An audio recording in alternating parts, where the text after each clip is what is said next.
श्री परमात्मने नमः। श्रीमद्भगवद गीता अथ द्वितीयोऽध्यायः। संजय उवाच तन्तथा कृपयाविष्टम् अश्रुपूर्णाकुलेक्षणम् विषीदन्तमिदं वाक्यम् उवाच मधुसूदनः। संजय बोले, वैसी कायरता से आविष्ट उन अर्जुन के प्रति जो कि विषाद कर रहे हैं और आंसुओं के कारण जिनके नेत्रों की देखने की शक्ति अवरुद्ध हो रही है, भगवान मधुसूदन ये आगे कहे जाने वाले वचन बोले। श्री भगवानुवाच कुतस्त्वाकश्मलमिदं विषमे समुपस्थितम् अनार्यजुष्टमस्वर्ग्यम् अकीर्तिकरमर्जुन। श्री भगवान बोले, हे अर्जुन, इस विषम अवसर पर तुम्हें यह कायरता कहाँ से प्राप्त हुई, जिसका कि श्रेष्ठ पुरुष सेवन नहीं करते, जो स्वर्ग को देने वाली नहीं है और कीर्ति कराने वाली भी नहीं है। क्लैब्यं मास्मगमः पार्थ नैतत्त्वय्युपपद्यते क्षुद्रं हृदय दौर्बल्यं त्यक्त्वोत्तिष्ठ परन्तप। हे पृथानंदन अर्जुन, इस नपुंसकता को मत प्राप्त हो, क्योंकि तुम्हारे में यह उचित नहीं है। हे परंतप, हृदय की इस तुच्छ दुर्बलता का त्याग करके युद्ध के लिए खड़े हो जाओ। अर्जुन उवाच कथं भीष्ममहं संख्ये द्रोणं च मधुसूदन इषुभिः प्रतियोत्स्यामि पूजार्हावरिसूदन। अर्जुन बोले, हे मधुसूदन, मैं रणभूमि में भीष्म और द्रोण के साथ बाणों से युद्ध कैसे करूं, क्योंकि हे अरिसूदन, ये दोनों ही पूजा के योग्य हैं। गुरून् हत्वा हि महानुभावान् श्रेयो भोक्तुं भैक्षमपीह लोके हत्वार्थकामांस्तु गुरूनिहैव भुञ्जीय भोगान् रुधिरप्रदिग्धान्।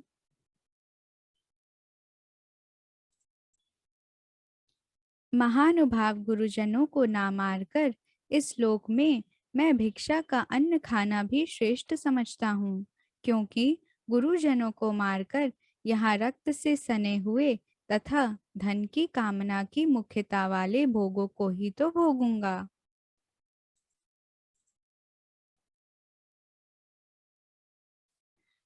नाचैद्वित्मकतरन्नो गरीयो यद्वा जयेम यदि वा नो जयेयुः यानेव हत्वा न जिजीविषामस्तेव स्थिताः प्रमुखे धार्तराष्ट्राः। हम यह भी नहीं जानते कि हम लोगों के लिए युद्ध करना और न करना, इन दोनों में से कौन सा अत्यंत श्रेष्ठ है, और हमें इसका भी नहीं पता है कि हम उन्हें जीतेंगे अथवा वे हमें जीतेंगे। जिनको मारकर हम जीना भी नहीं चाहते, वे ही धृतराष्ट्र के संबंधी हमारे सामने खड़े हैं। कार्पण्यदोषोपहतः स्वभाव प्रक्षामि त्वां धर्मसम्मूढचेताः यच्छ्रेयस्यान्निश्चितं ब्रूहि तन्मे शिष्यस्तेऽहं शाधि मां त्वां प्रपन्नम्।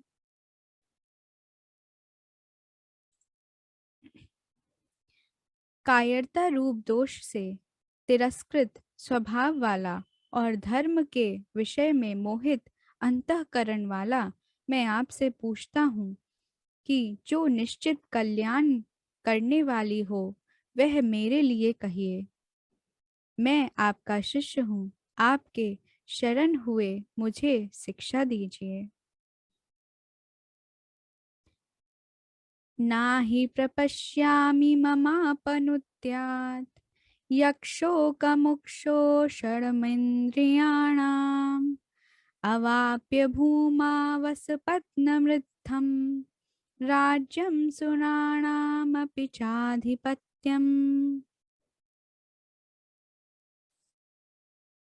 पृथ्वी पर धन धान्य समृद्ध और शत्रु रहित राज्य तथा स्वर्ग में देवताओं का आधिपत्य मिल जाए तो भी इंद्रियों को सुखाने वाला मेरा जो शोक है वह दूर हो जाए, ऐसा मैं नहीं देखता हूँ। संजय उवाच एवमुक्त्वा ऋषिकेशन् गुणाकेशः परन्तप न योत्स्य इति गोविन्दम् उक्त्वा तूष्णीं बभूवः।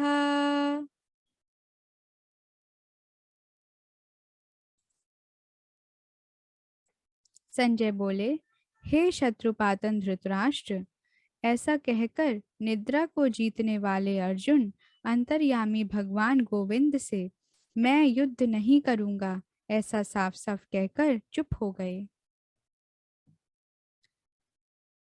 तमुवाच ऋषिकेश प्रहसन्निव भारत सेनयोरुभयोर्मध्ये विषीदन्तमिदं वचः। हे भरतवंशोद्धव धृतराष्ट्र, दोनों सेनाओं के मध्य भाग में विषाद करते हुए उस अर्जुन के प्रति हंसते हुए से भगवान ऋषिकेश यह आगे कहे जाने वाले वचन बोले। श्री भगवानुवाच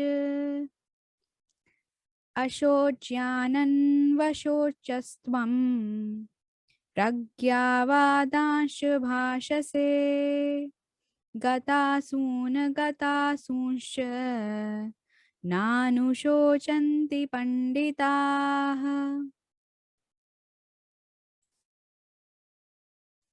श्री भगवान बोले, तुमने शोक ना करने योग्य का शोक किया है और पंडिताई बातें कर रहे हो, परंतु जिनके प्राण चले गए हैं उनके लिए और जिनके प्राण नहीं गए हैं उनके लिए पंडित लोग शोक नहीं करते।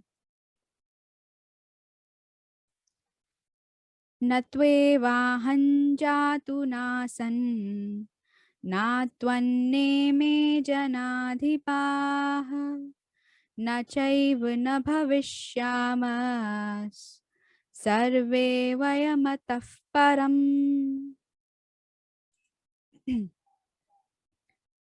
किसी काल में मैं नहीं था और तू नहीं था तथा ये राजा लोग नहीं थे, यह बात भी नहीं है, और इसके बाद भविष्य में मैं तू और राजा लोग हम सभी नहीं रहेंगे, यह बात भी नहीं है। देहिनोऽस्मिन् यथा देहे कौमारं यौवनं जरा तथा देहान्तरप्राप्तिर्धीरस्तत्र न मुह्यति। देहधारी के इस मनुष्य शरीर में जैसे बालकपन, जवानी और वृद्धावस्था होती है, ऐसे ही देहांतर की प्राप्ति होती है। उस विषय में धीर मनुष्य मोहित नहीं होता। मात्रा स्पर्शास्तु कौन्तेय शीतोष्ण सुख दुःखदाः आगमापायिनो नित्यास् तांस्तितिक्षस्व भारत। हे कुंती नंदन, इंद्रियों के जो विषय जड़ पदार्थ हैं वो तो शीत अनुकूलता और उष्ण प्रतिकूलता के द्वारा सुख और दुख देने वाले हैं तथा आने जाने वाले और अनित्य हैं। हे भरतवंशोद्धव अर्जुन, उनको तुम सहन करो। यम हि न व्यथयन्त्येते पुरुषं पुरुषर्षभा समदुःखसुखं धीरम् सोमृतत्वाय कल्पते। कारण कि हे पुरुषों में श्रेष्ठ अर्जुन, सुख दुख में सम रहने वाले जिस धीर मनुष्य को ये मात्रा स्पर्श पदार्थ व्यथित यानी कि सुखी दुखी नहीं कर पाते, वह अमर होने में समर्थ हो जाता है, अर्थात वह अमर हो जाता है। नासतो विद्यते भावो ना भावो विद्यते सतः उभयोरपि दृष्टोऽन्तस् त्वन्योस्तत्त्वदर्शिभिः।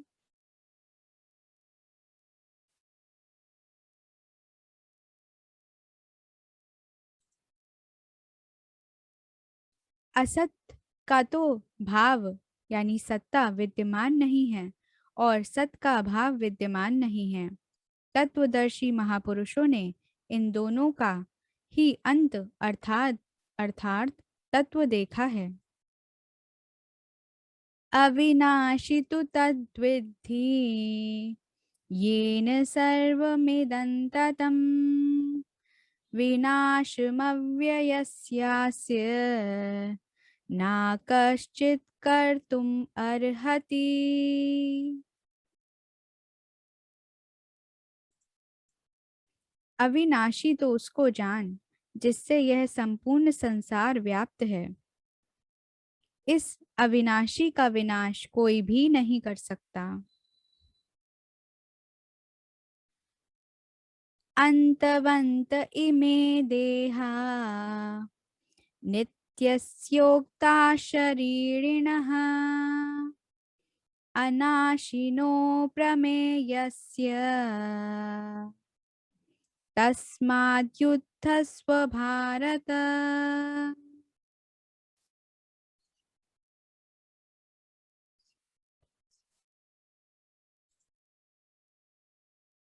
अविनाशी अप्रमेय और नित्य रहने वाले इस शरीरी के ये देह अंत वाले कहे गए हैं, इसलिए हे अर्जुन तुम युद्ध करो। य एनं वेत्ति हन्तारम् यश्चैनं मन्यते हतम् उभौ तौ न विजानीतो नायं हन्ति न हन्यते। जो मनुष्य इस अविनाशी शरीर को मारने वाला मानता है और जो मनुष्य इसको मानता है, वे दोनों ही इसको नहीं जानते, क्योंकि यह न मारता है और न मारा जाता है।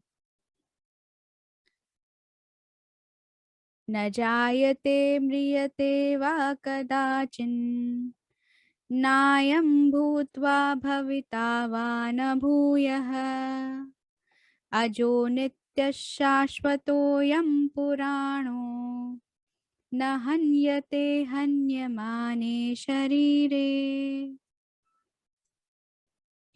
यह शरीरी ना कभी जन्मता है और न मरता है तथा यह उत्पन्न होकर फिर होने वाला नहीं है। यह जन्म रहित नित्य निरंतर रहने वाला शाश्वत और पुराण यानी अनादि है। शरीर के मारे जाने पर भी यह नहीं मारा जाता। वेदा विनाशिनं नित्यं ना एनमजमव्ययम्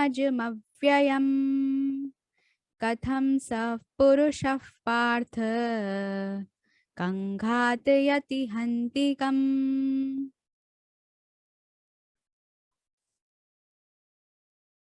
हे पृथानंदन, जो मनुष्य इस शरीर को अविनाशी, नित्य, जन्म रहित और अव्यय जानता है, वह कैसे किसी को मारे और कैसे किसको मरवाए।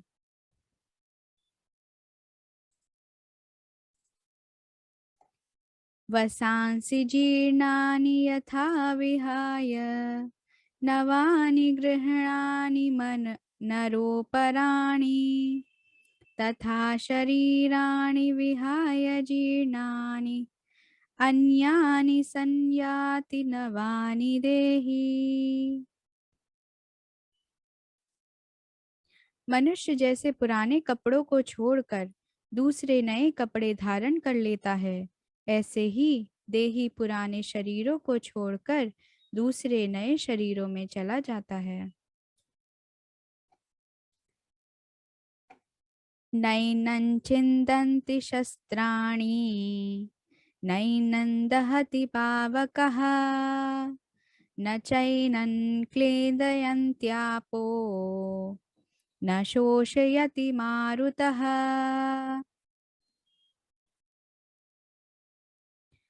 शस्त्र इस शरीर को काट नहीं सकते, अग्नि इसको जला नहीं सकती, जल इसको गीला नहीं कर सकता और वायु इसको सुखा नहीं सकती। अच्छेद्योऽयमदाह्योऽयम् अक्लेद्यो शोष एव च नित्यः सर्वगतस्थाणोर् अचलोऽयं सनातनः। यह शरीर ही काटा नहीं जा सकता, यह जलाया नहीं जा सकता, यह गीला नहीं किया जा सकता और यह सुखाया भी नहीं जा सकता, कारण कि यह नित्य रहने वाला, सब में परिपूर्ण, अचल, स्थिर स्वभाव वाला और अनादि है।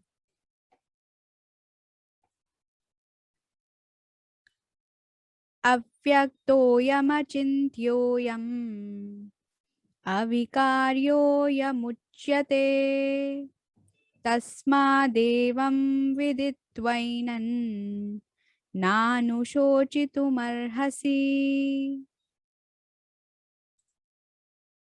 यह देही प्रत्यक्ष नहीं दिखता, यह चिंता का विषय नहीं है और यह निर्विकार कहा जाता है, अतः इस देही को ऐसा जानकर शोक नहीं करना चाहिए।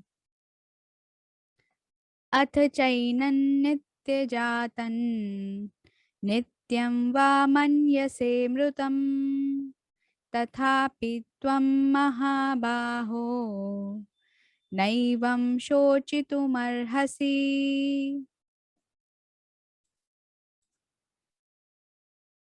हे महाबाहो, तुम अगर तुम इस देही को नित्य पैदा होने वाला अथवा नित्य मरने वाला भी मानो तो भी तुम्हें इस प्रकार शोक नहीं करना चाहिए।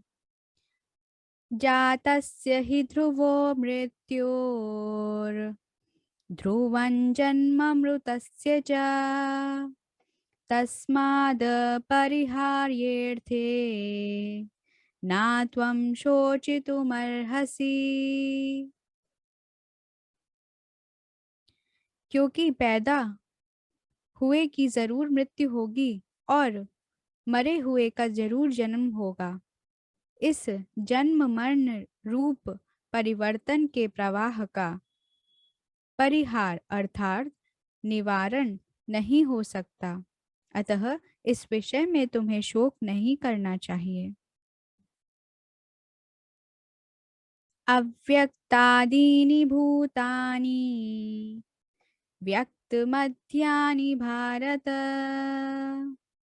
अव्यक्त निधनान्येव तत्र का परिदेवना।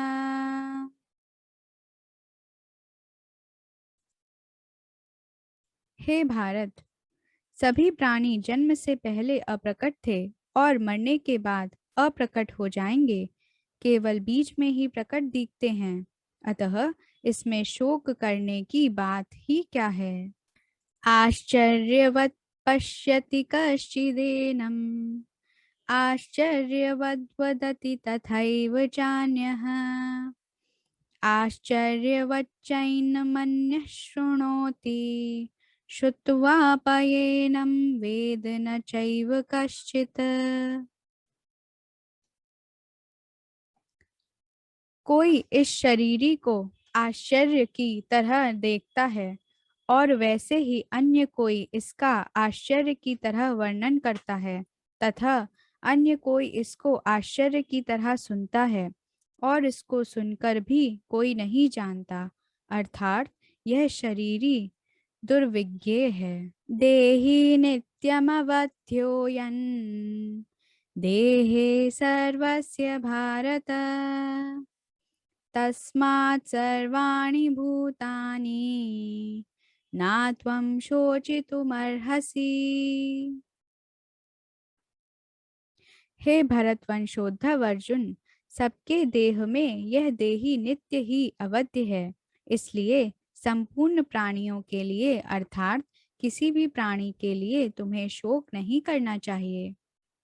स्वधर्ममपि चावेक्ष्य नाविकम्पितुमर्हसि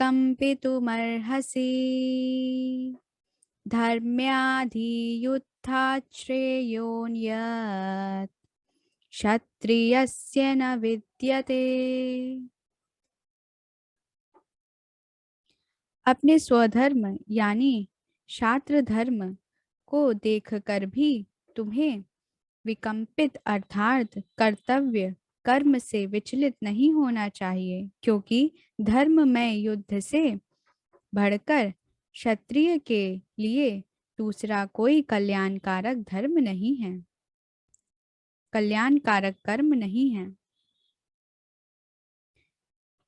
यदृच्छया चोपपन्नम स्वर्गद्वारमपावृतम् सुखिनः क्षत्रियाः पार्थ लभन्ते युद्धमीदृशम्। अपने आप प्राप्त हुआ युद्ध खुला हुआ स्वर्ग का दरवाजा भी है। हे प्रथानंदन, वे क्षत्रिय बड़े सुखी यानी भाग्यशाली हैं जिनको ऐसा युद्ध प्राप्त होता है। अथ चेत्त्वमिमं धर्म्यं संग्रामन्ना करिष्यसि ततः स्वधर्मं कीर्तिं च हित्वा पापमवाप्स्यसि।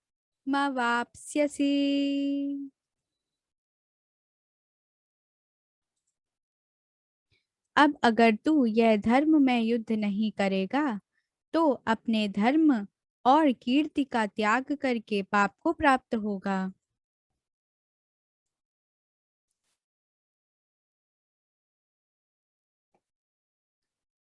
अकीर्तिं चापि भूतानि कथयिष्यन्ति ते व्ययाम् संभावितस्य चाकीर्तिर्मरणादतिरिच्यते।